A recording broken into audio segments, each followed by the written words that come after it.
Estos manifestantes creen ser los defensores de la democracia y la libertad.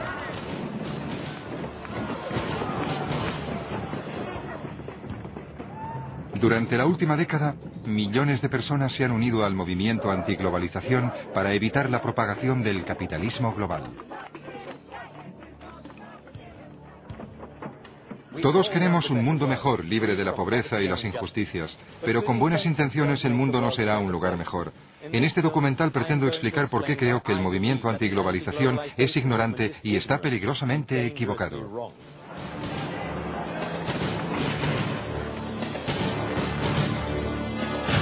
En defensa de la globalización. Los manifestantes sostienen que la globalización genera pobreza. Están equivocados. Todos los países eran pobres. Ha sido en la nueva era de la modernización cuando los países han empezado a librarse de la miseria. En los últimos 50 años, 3.000 millones de seres humanos se han visto libres de la pobreza.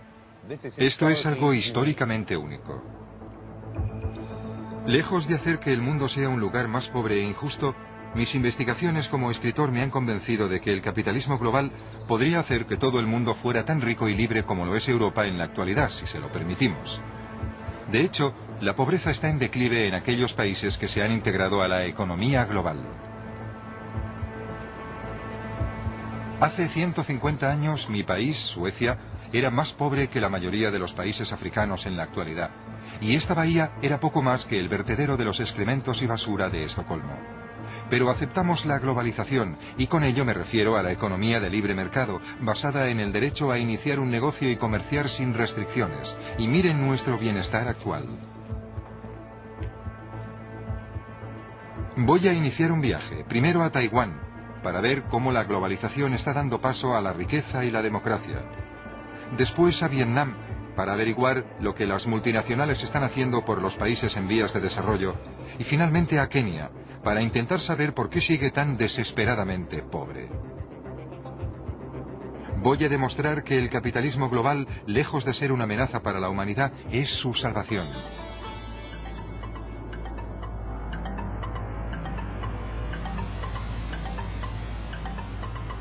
Taipei, la capital de Taiwán.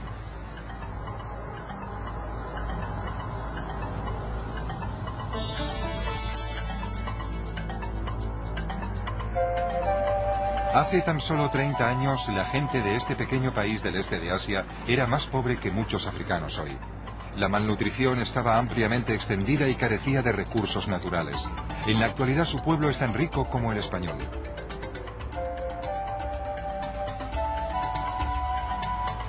Las pruebas de la riqueza de Taiwán están por todas partes, y cada vez son más.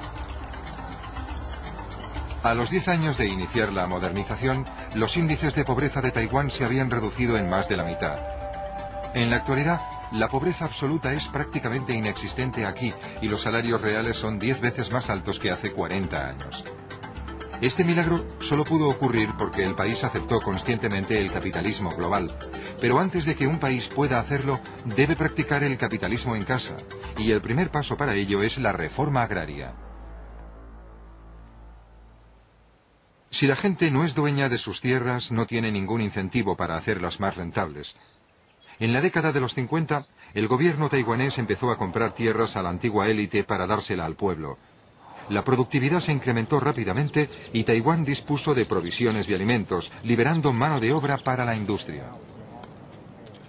En otro tiempo esto era una granja rodeada de arrozales. Es donde vivía el señor Wang, y sigue viniendo para jugar al mahjong con sus amigos. El señor Wang es un claro ejemplo de cómo Taiwán se benefició de la reforma agraria. Sus padres eran granjeros pobres hasta que en 1968 el gobierno les dio las tierras. Una vez fueron suyas, el padre del señor Wang consideró que valía la pena construir una pequeña fábrica. En la actualidad el señor Wang es millonario. Convirtió la pequeña fábrica de su padre en una gran fábrica, en la que fabricaba esos juguetes baratos por los que Taiwán fue conocido en los 60. Su viaje desde sus orígenes rurales hasta el bienestar industrial refleja cómo se ha desarrollado Taiwán.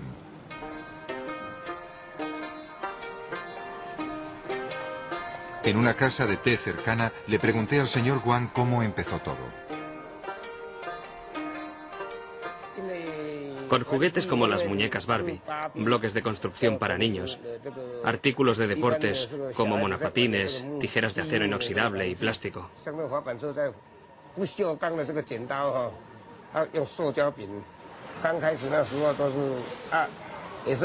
Al principio trabajábamos 24 horas al día en varios turnos. La maquinaria del pasado causaba muchos accidentes. Había que aprender lentamente. Por eso tengo los dedos así, porque desconocía su funcionamiento.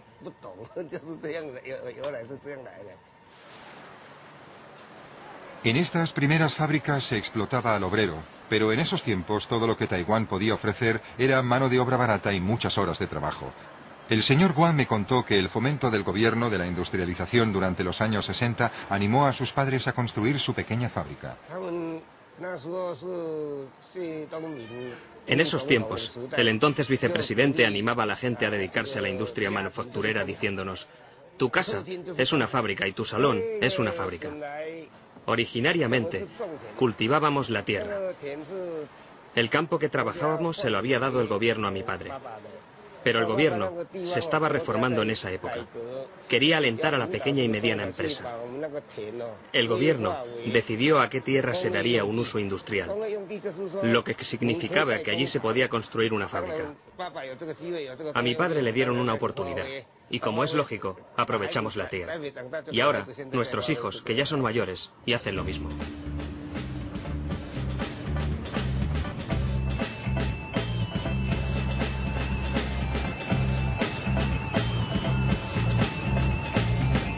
La generación del señor Wang le dio a Taiwán fábricas en las que explotaban a los obreros, produciendo productos para los mercados occidentales.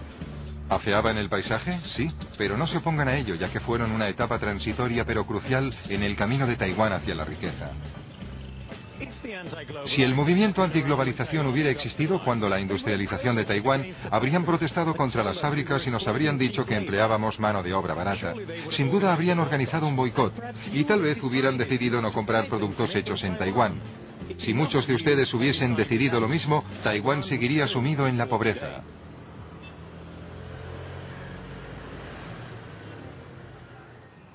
A medida que el señor Wang y su generación fueron triunfando, aparecieron más y más fábricas, lo que significaba un incremento en la demanda de mano de obra. Una vez la industrialización ya era un hecho, la competencia por la mano de obra provocó un aumento en los salarios, por lo que solo podían sobrevivir las empresas más competitivas. Empresas como Acer prosperaron respondiendo a la competitividad con innovación.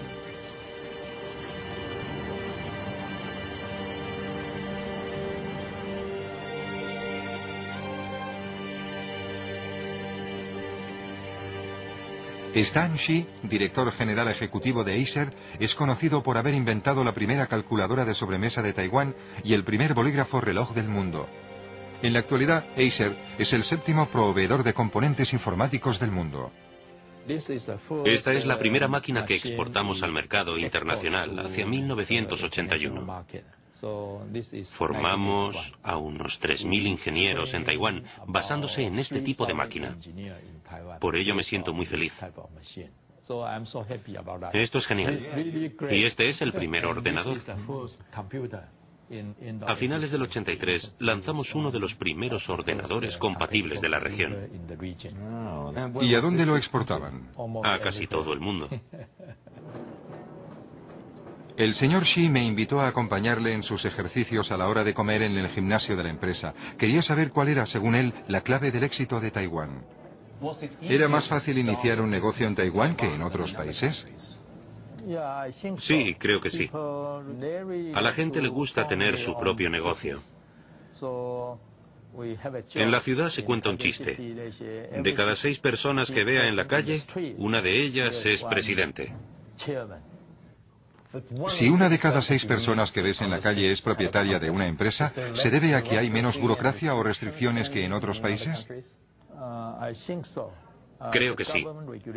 Las normas gubernamentales son razonables y mucha gente inicia un negocio sin conocerlas todas. Una economía no regulada proporciona las circunstancias ideales en las que Acer continúa prosperando e innovando, mejorando constantemente el nivel de vida de la gente. ¿Qué productos del futuro producirán? Hoy reconocemos que disponemos de una gran tecnología, pero hay que encontrar la forma de que tenga más aplicaciones, de tal manera que pueda llegar a un mayor número de gente. Creo que esta es nuestra misión. Y conseguir que la informática sea como oxígeno. No lo notas, pero es importante para la vida cotidiana. Por todo Taiwán, las familias reflejan el progreso del país. Los abuelos eran granjeros rurales, los padres obreros de fábricas y la generación actual bien pagados ingenieros informáticos y hombres de negocios. Fuji Chang es informático en la capital y le encantan los coches caros. Pero como muchos hombres de su generación, sus raíces están muy lejos de la ciudad. Juntos fuimos a Taichung, la ciudad en la que pasó su infancia. Mi padre trabajaba en una fábrica. Trabajaba mucho más que nosotros y todos los días estaba agotado. Sudaba mientras trabajaba y siempre estaba muy cansado. Esto se debe a que nuestros niveles educativos son distintos.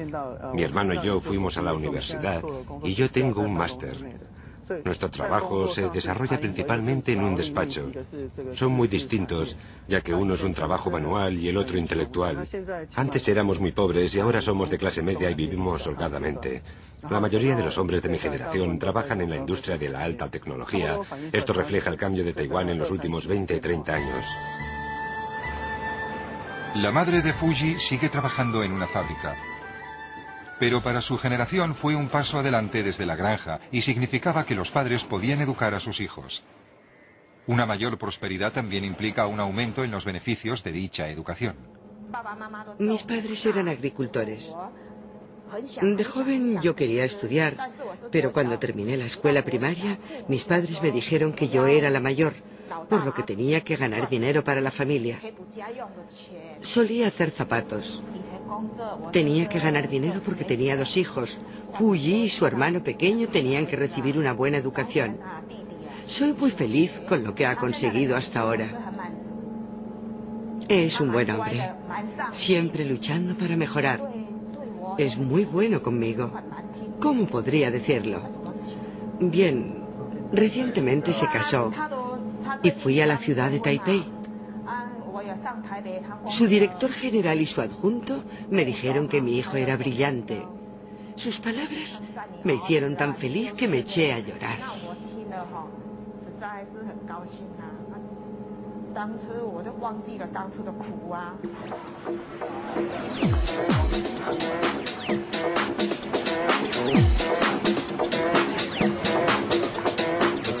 La generación anterior fabricó las cajas de cartón, la actual fabrica los productos y el software que va dentro.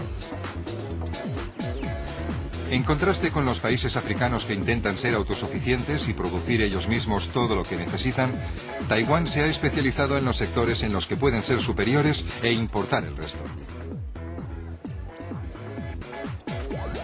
Debido a que estaban constantemente expuestos a la competencia extranjera, las empresas tenían que ser más productivas e innovadoras para sobrevivir y desarrollarse. De bicicletas y juguetes a CDs y ordenadores en una generación, creo que esto resume la historia de Taiwán, de la pobreza a riqueza en una generación.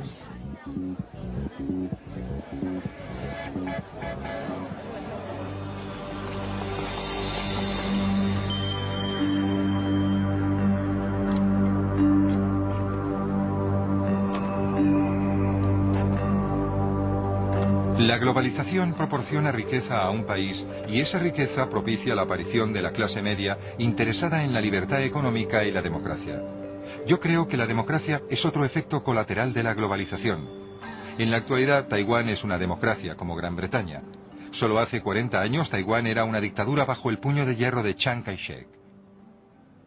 Visité su monumento acompañado de John Wang, redactor de una revista dedicada al mundo de los negocios y activista político que participó aquí mismo en las manifestaciones a favor de la democracia.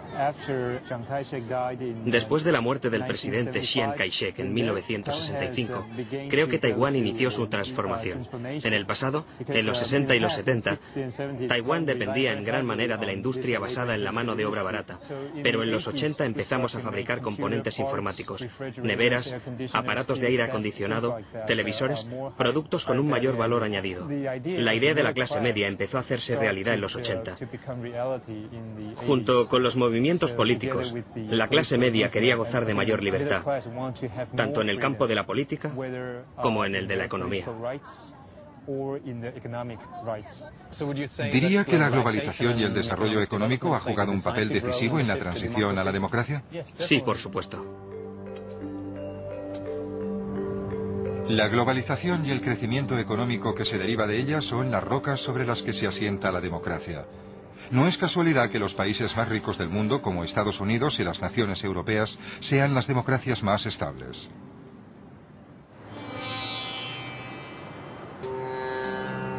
Los críticos de la globalización sostienen que este proceso de democratización es en realidad un proceso de americanización. Si la gente de otras culturas quiere beber café en Starbucks o comer en McDonald's, ¿por qué no puede hacerlo? Con demasiada frecuencia queremos que las culturas se mantengan congeladas e intactas para poder tratar a sus países como museos exóticos que visitamos por placer. ¿Pero no deberían tener los mismos derechos que nosotros? Además, McDonald's no es la única opción.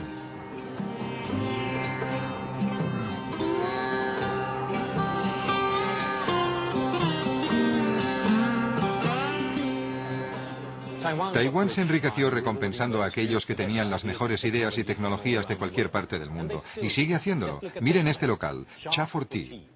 Se adueñaron del último concepto de Starbucks para que su propia tradición nacional de tomar el té fuera popular y moderna.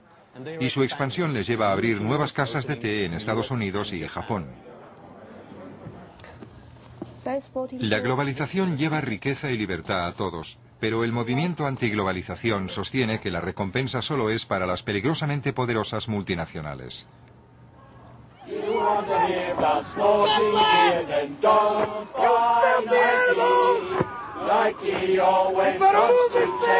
All the profits it can make. Shame Nike's ripping off their workers. Shame Nike's ripping off their workers. Una empresa como Nike es con frecuencia tachada de enemiga de la libertad y la democracia, pero de hecho es un importante contribuyente a la riqueza y la libertad.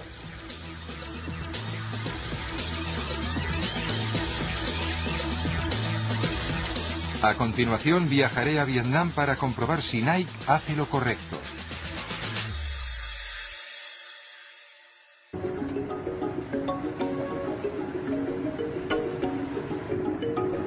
Vietnam, hasta hace poco una de las naciones más pobres del mundo. La gran mayoría de su población aún sigue viviendo de la tierra. Pero eso está cambiando, y está cambiando porque el país está lleno de esas fábricas en las que se explota al obrero que el movimiento antiglobalización tan dispuesto está a boicotear. Llegamos a la capital, la ciudad Ho Chi Minh, ante Saigón, y vamos a visitar la fábrica que es el buque insignia de una de estas multinacionales.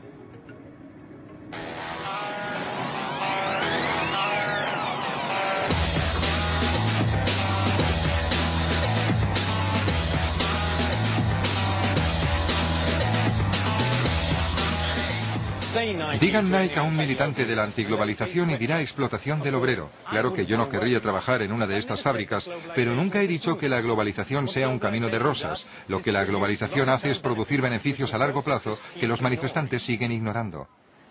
Y estas fábricas son los escalones necesarios para llegar al progreso. Suecia también las tuvo, al igual que Taiwán. Son una etapa necesaria en la industrialización de cualquier país. El director general de la fábrica, Lalit Monteiro, me la enseña. Lo que muchos manifestantes olvidan es que las empresas multinacionales están constituidas por seres humanos que se sienten orgullosos de trabajar para una empresa y quieren hacer lo correcto. Y nuestros empleados se lo toman muy en serio. Cuando la gente se manifiesta contra la marca, creemos que tenemos la responsabilidad, no solo desde un punto de vista ético, de investigar si hay algo de verdad en dichas alegaciones, pero también porque nuestra marca es uno de nuestros activos. Por ejemplo, Nike, por norma, no emplea en ninguna de sus fábricas a nadie de menos de 18 años para las zapatillas y 16 para la ropa.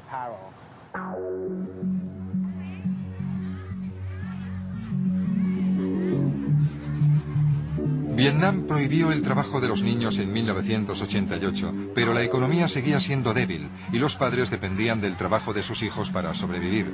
Pero ahora el número de niños vietnamitas que trabajan ha descendido en 2.200.000 en solo 10 años. Ahora la gente puede permitirse darles una educación y hay más niños vietnamitas estudiando que nunca. La idea de que las multinacionales contratan hordas de niños para esclavizarlos en sus fábricas es un mito de otra época.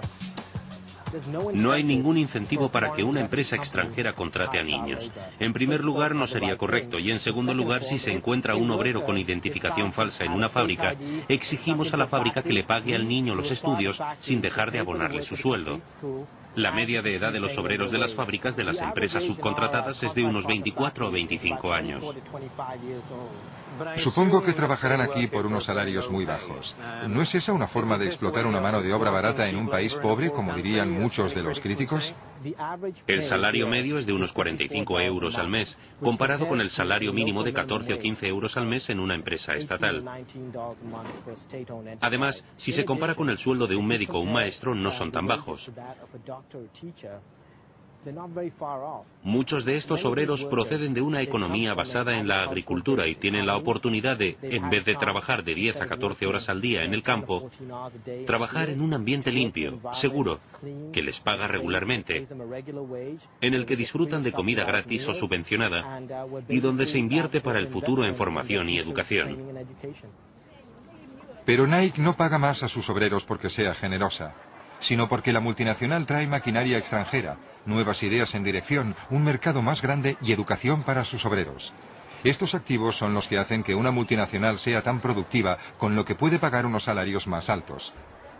En la cantina hablé con algunas de las obreras durante la hora de comer. Tenía previsto emigrar a Corea, así que me tomé un descanso. Pasados 2 años decidí volver a la fábrica porque la empresa es buena y produce productos de gran calidad. La dirección también es muy buena, por lo que decidí quedarme.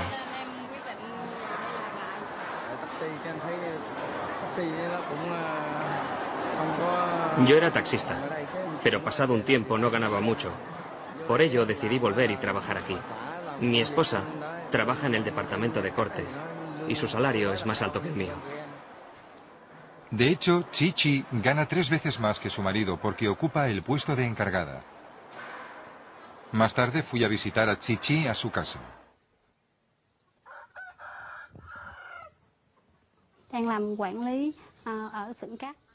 Soy la encargada del departamento de corte.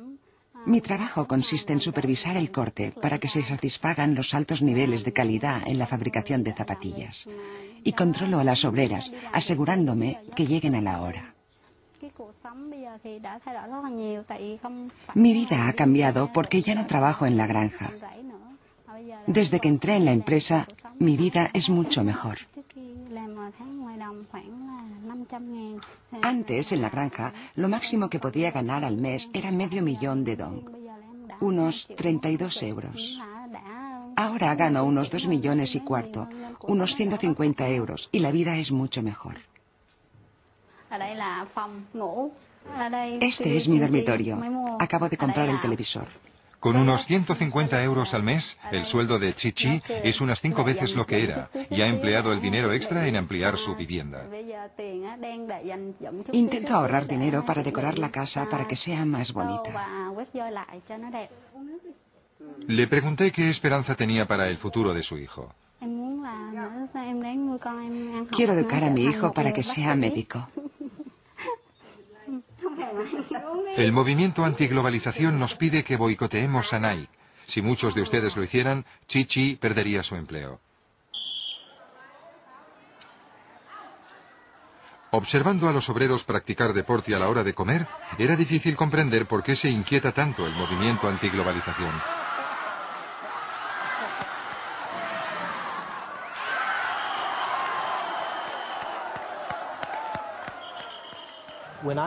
Cuando me reúno con la comunidad local siempre me hacen dos preguntas. Una es, ¿cuándo van a abrir nuevas fábricas para así tener más puestos de trabajo? Y la otra, ¿podría proporcionarle a un pariente, a un amigo, un empleo en una de sus fábricas? En Vietnam hay una gran demanda de estos empleos, y lo que vemos ahora es a obreros de otras zonas del país emigrando al sur para conseguir empleos como estos. Yo no era el único que estaba visitando la fábrica. Mientras yo hablaba con Lalit, el señor Kiet, propietario de una pequeña fábrica local, también la visitaba. Doris Bungak, Relaciones Públicas, se la estaba mostrando.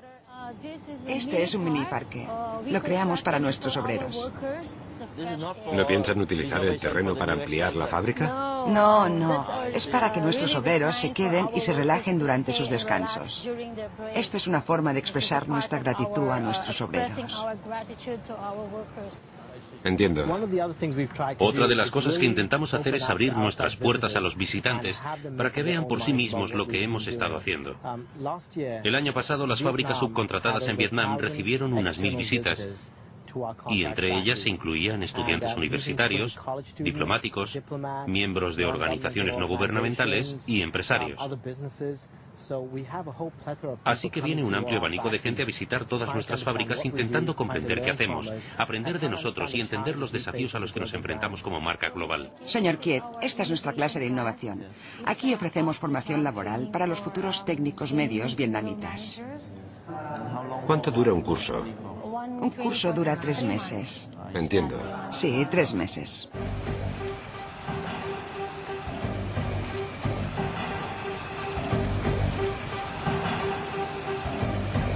Más tarde fui a ver al señor Kiet. Su fábrica también produce zapatos para exportar y sentía curiosidad por saber qué opinión tenía de su visita a Nike. Antes de visitar una fábrica extranjera, especialmente Nike, me hacía una pregunta. ¿Por qué las fábricas extranjeras trabajan bien y pueden ofrecer mucho más? Bien, son mejores, pero ¿por qué son mejores que nosotros? Después de visitar Nike, sé la respuesta. La dirección de las fábricas Nike sabe cómo hacer feliz al obrero. Y creo que la productividad no solo se debe a la maquinaria, sino también a la satisfacción del obrero. En mi futura fábrica sé que me he de concentrar en las condiciones laborales. Como ve, construiré en este terreno. El señor Kiet ya ha empezado la construcción de una nueva fábrica. La competencia por la mano de obra que mejora los salarios y las condiciones laborales ya ha empezado en Vietnam. Las fábricas locales no quiebran cuando llega una multinacional, como teme el movimiento antiglobalización. Mejoran y crecen, estimulando con ello la economía.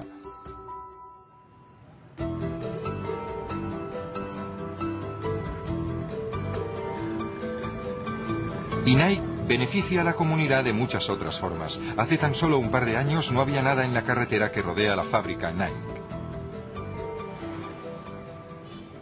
Miren todos estos comercios cercanos a la fábrica. Todo esto eran arrozales. Nike también concede microcréditos a los locales que quieren empezar un pequeño negocio. Fui a ver a Thi Yen y a su madre, Chi Han. Con la ayuda de Nike han abierto un negocio de fabricación de papel de arroz. Les va muy bien. Es posible que debido a los manifestantes, Nike vaya con mayor cuidado que la mayoría de las multinacionales. Pero por regla general, las multinacionales estadounidenses pagan 8 veces más que el salario medio de los países menos desarrollados. Algunos críticos pueden decir, sí, bien, tal vez la presencia de Nike y las inversiones extranjeras puedan crear desarrollo económico a corto plazo. Pero los salarios se incrementarán y llegará el punto en que se irán a otros países con salarios bajos, como China. ¿Y qué ocurrirá entonces en Vietnam? Yo les diría a los críticos un par de cosas. La primera, que Nike lleva más de 20 años en países como Tailandia e Indonesia. Los salarios en esos países, en Tailandia por ejemplo, son el doble que en Vietnam. Lo que ocurre es que con el tiempo, la productividad se va incrementando. Y resulta que los obreros producen más a medida que suben los salarios. Esperamos que lo mismo ocurra en Vietnam, que los salarios suban, pero también seguir aquí mucho tiempo. Lo cierto es que si Nike se trasladara de país debido a los incrementos salariales, eso sería bueno para Vietnam, porque Nike habría jugado su papel en el desarrollo de la economía vietnamita.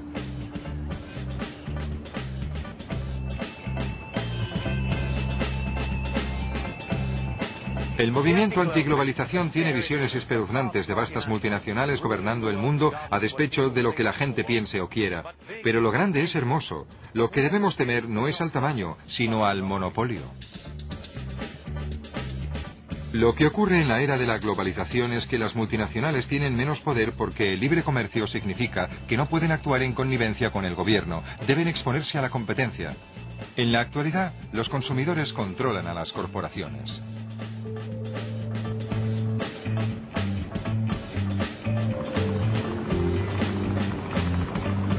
Y son las odiadas corporaciones multinacionales y sus fábricas de explotación laboral las que ayudan a Vietnam a enriquecerse. En solo 15 años, la economía vietnamita se ha duplicado y el número de gente que vive en absoluta pobreza es de la mitad.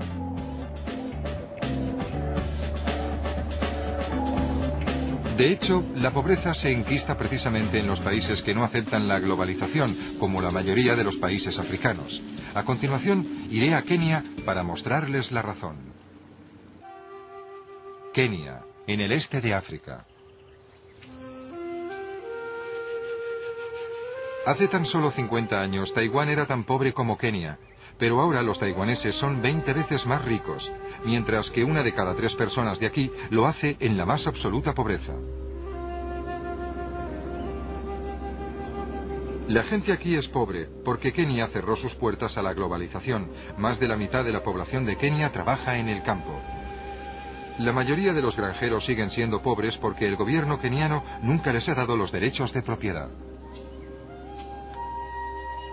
Mientras en Taiwán darles tierra a los agricultores fue el primer paso en el camino a la industrialización y el crecimiento, aquí los granjeros como Simon Wangwaki ni siquiera pueden soñar con expansionarse.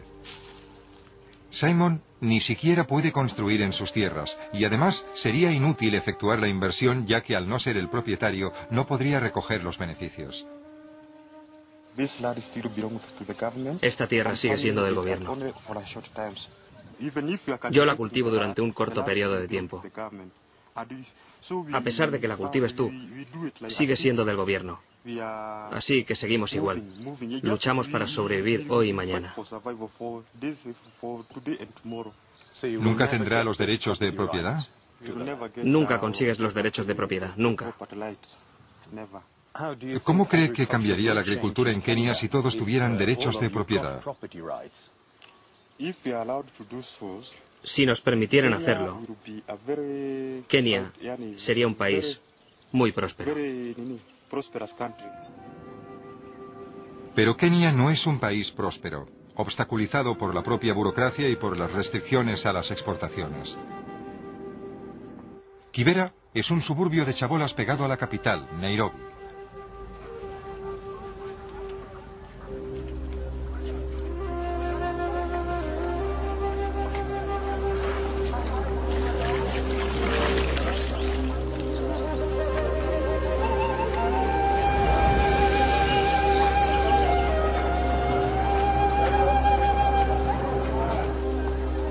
Aquí, casi 1 millón de personas se hacinan sin agua corriente, alcantarillas ni electricidad. Hay muchos empresarios, pero por mucho que trabajen siguen siendo pobres. ¿Por qué no prosperan sus negocios? De nuevo se trata de la tierra. Nadie es propietario de su parcela. ¿Qué crees que cambiaría en su vida si tuviera el derecho de propiedad de esta tienda y de la tierra? Si pudiera conseguir un crédito para iniciar un negocio como los demás, haría que funcionara. ¿Podría conseguir ayuda de...? No puedes conseguir ninguna ayuda. Sería un gran problema. Si no eres el propietario de tus tierras, no puedes crecer ni pedir un crédito. Además, los comerciantes deben comprar una licencia. Según el Banco Mundial, se requieren 11 trámites, 68 días y los ingresos de medio año para conseguir una. No es de sorprender que la mitad de los kenianos trabajen en el mercado negro. Lo que ello demuestra es que Kenia no puede crecer. Dadas las barreras a las que se enfrentan, ninguno de ellos puede crear un negocio, por lo que no puede arraigar el capitalismo. Si no tienes dinero, el gobierno no te dará una licencia. Tienes que darles dinero y luego te dan la licencia. Pero ese dinero lo necesitas para construir un techo sobre tu cabeza y otras cosas. Todo depende del dinero. Si yo tuviera una licencia, podría construir, comprar cajas. ¿Ve este polvo? Si pudiera comprar cajas, vendería samosas hasta la noche. No se puede conseguir dinero para un negocio como este si no tienes medios. Es difícil comprar máquinas como esta si no tienes dinero. Si tuviera dinero para un negocio, abriría mi propia barbería.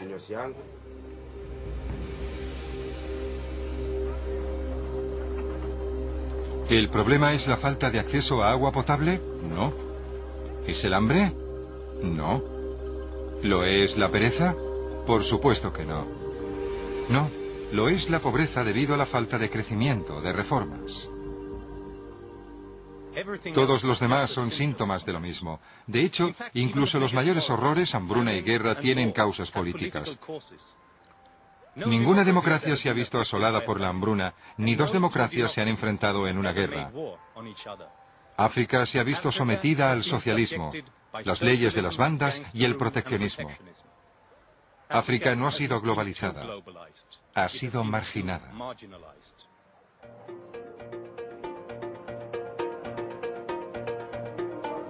La opresión y los políticos corruptos han cercenado sistemáticamente el potencial de Kenia.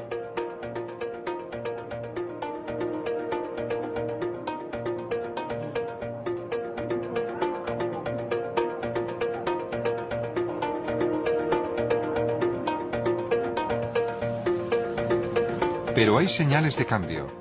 En diciembre de 2002 fue elegido un nuevo presidente, librándose del corrupto régimen del presidente Daniel Arap Moi. El nuevo gobierno ha creado nuevas esperanzas y el sentir del país es boyante. June Aruña, de 21 años y estudiante de económicas, se muestra apasionada e idealista sobre el potencial de crecimiento de su país. La Kenia que me gustaría ver es una en la que las ideas de la gente pudieran ser una realidad, en la que las ideas tuvieran la oportunidad de competir, para no desperdiciar todo nuestro talento. Una Kenia en la que todo el mundo pudiera tener acceso a las ideas extranjeras, que estuvieran presentes aquí. Una Kenia en la que si eres Bill Gates y creas Windows, puedes llegar a ser multimillonario.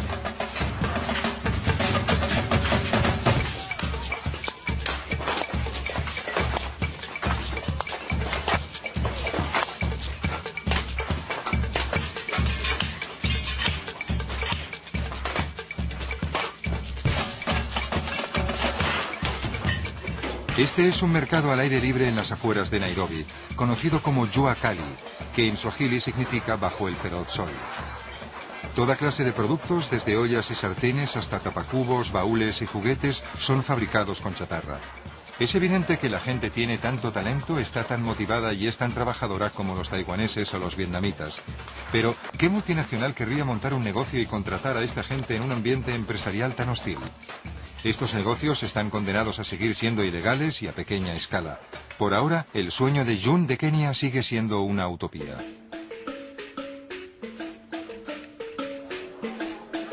Pero no tiene por qué ser así. Cuando el gobierno relajó las restricciones en la industria de la telefonía móvil, las ventas se dispararon y ahora los móviles baratos han revolucionado la vida de miles de kenianos. La industria de la telefonía móvil está en plena expansión y muchos kenianos que no pueden permitirse los caros teléfonos fijos ahora tienen su propio móvil. Solo podíamos ir a visitar a mi abuelo una vez al año, porque vive muy lejos. Mi madre tenía que ahorrar todo el año para poder llevar a toda la familia a verle. Y está muy enfermo. Pero con la llegada del móvil pudo comprar uno muy barato, dárselo y ahora podemos llamarle cuando queremos.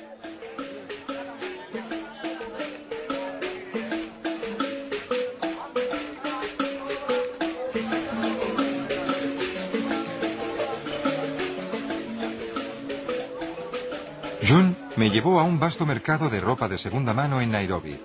Aquí se vende ropa barata importada del extranjero. Al igual que la industria de la telefonía móvil, su contacto con el mundo globalizado lo ha convertido en un gran éxito. De la noche a la mañana no podíamos distinguir en la calle a un rico de un pobre, cuando antes era tan evidente. Cuando yo era pequeña, la gente tenía solo 4 conjuntos. El mejor para los domingos, se lo ponían para ir a la iglesia, el uniforme del colegio y otros 2 que llevaban en casa. Pero con la llegada de esta ropa puedo cambiarme tantas veces como quiera y comprarla del color que quiera. Stephen es un ejemplo de tendero que se beneficia de este nuevo mercado. El negocio de la ropa de segunda mano ha sido de gran ayuda para mí. De no haber sido por este negocio no tendría forma de ganar dinero porque no tengo ninguna educación. Gracias a él, mi mujer, mis 4 hijos y yo gozamos de una buena vida. Hemos podido construir una buena casa y ahora tengo una vida que me satisface. De no ser por esto, posiblemente trabajaría de peón. Hace unos años el gobierno empezó a gravar la ropa y recientemente han subido dichos gravámenes. De nuevo, los impuestos a las importaciones están frenando la globalización y amenazando una de las pocas historias de éxito de Kenia. Dice que si se cerrara esta industria, está seguro de que muchos niños irían desnudos por la calle. También dice que conoce a muchas mujeres que tienen hasta 10 hijos y esta es la única ropa que pueden comprar.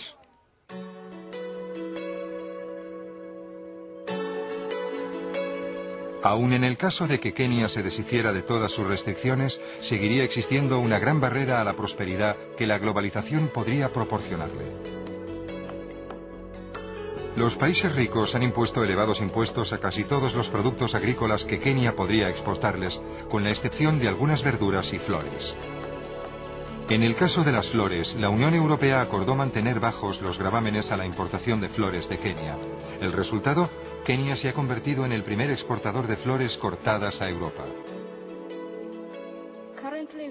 Actualmente las vendemos principalmente a la Unión Europea, es decir, Holanda, Alemania, Suecia, Suiza y también al Reino Unido. También vendemos a los Emiratos Árabes y a Estados Unidos. Jane es la directora de exportaciones. Le pregunté qué pasaría si la Unión Europea dejara de aplicar tarifas muy bajas a la industria de las flores. Significaría que los cultivadores desaparecerían. Sería un desastre para la industria, porque ahora los márgenes de beneficio son muy pequeños y esos márgenes los conseguimos gracias a los bajos gravámenes. Eso significaría que si se subieran los impuestos, los cultivadores tendrían que cerrar y el impacto social sería terrible. La Unión Europea redujo los impuestos sobre las flores. ¿Qué ocurriría si redujeran o abolieran los impuestos sobre los otros productos y permitieran su entrada en la Unión Europea? Eso le iría muy bien a la economía de Kenia. Pero a Kenia no le va bien a despecho de estas historias aisladas. Creo que ello se debe en parte a que lo que estamos haciendo en la actualidad es aún peor que no importar productos agrícolas de Kenia. La Unión Europea protege a sus agricultores con subsidios a sus productos para exportarlos a países como Kenia. ¿El resultado? Agricultores como Peter Mwangi, que antes vivían bien, en la actualidad están sufriendo. De hecho, en los últimos años, Peter ha tenido que dejar de cultivar grandes parcelas de sus tierras. Mucha gente en Europa cree que están ayudando a un país como Kenia cuando con los impuestos de sus ciudadanos se dan subsidios al trigo, etcétera, que llega a Kenia. ¿Qué les dirían? No, no nos están ayudando, porque nos traen trigo cuando no lo necesitamos. Deberían traerlo cuando se lo pedimos, en épocas de sequía. Tal vez deberían llevarlo a países como Etiopía o Somalia, donde no cultivan trigo. Pero cuando lo necesitamos, entonces podrían traerlo. Pero no cuando lo estamos recolectando o cuando la cosecha ha sido abundante. ¿Puede imaginarlo? Yo tengo una cosecha y alguien trae trigo de fuera del país. Y yo quiero recolectar el mío, pero nadie me lo compra. No es justo. La Unión Europea da subsidios a nuestras exportaciones de granos y los granjeros como Peter sufren. Luego, cuando dentro de unos años las cosechas sean malas, les enviamos más trigo como ayuda. Los kenianos son buenos cultivando cereales y criando ganado. No necesitan ayuda. Necesitan la oportunidad de poder competir. Cuando los países ricos abandonan el proteccionismo se incrementan los beneficios. Pero con frecuencia la Unión Europea se niega a abrir sus puertas a la competencia extranjera. Con los aranceles no dejamos entrar los productos. Con los subsidios destruimos sus mercados. Gastamos la mitad del presupuesto de la Unión Europea en los agricultores, la política agrícola comunitaria. Gastamos tanto dinero en la agricultura que cada una de nuestras 20 millones de vacas podría dar la vuelta al mundo todos los años. ¿Cómo pueden competir con eso los ganaderos kenianos? Pero si permitiéramos las exportaciones kenianas y Kenia se liberara de sus restricciones y burocracia, podría competir seriamente con nosotros.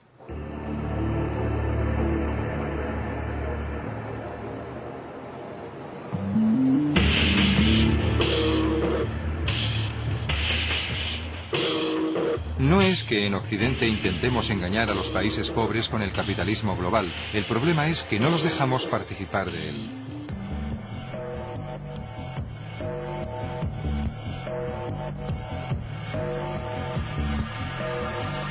Los dos sectores en los que los países más pobres podrían competir y con ello enriquecerse son el agrícola y el textil. Pero estos son precisamente los sectores en los que los países ricos se niegan a comerciar libremente. La Unión Europea, por ejemplo, tiene 10.794 aranceles, cuotas y subsidios para proteger a nuestros agricultores y fabricantes. Imaginen la burocracia dedicada a ese papeleo.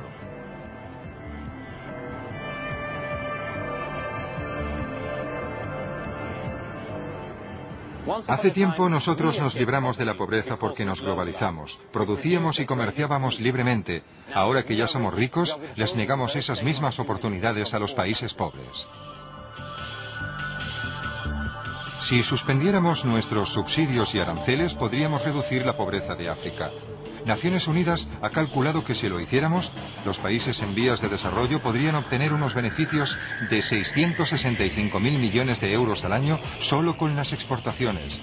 14 veces más de lo que reciben en ayudas en la actualidad. Nuestro mundo no está demasiado globalizado, de hecho está poco globalizado. Donde quiera que se hayan abierto las puertas hemos visto resultados asombrosos. Por consiguiente, uno de los peores enemigos en la actualidad de los países pobres es el movimiento antiglobalización. Está alentando a la Unión Europea y a Estados Unidos para que impongan más y no menos restricciones. Esa gente está equivocada y es muy peligrosa.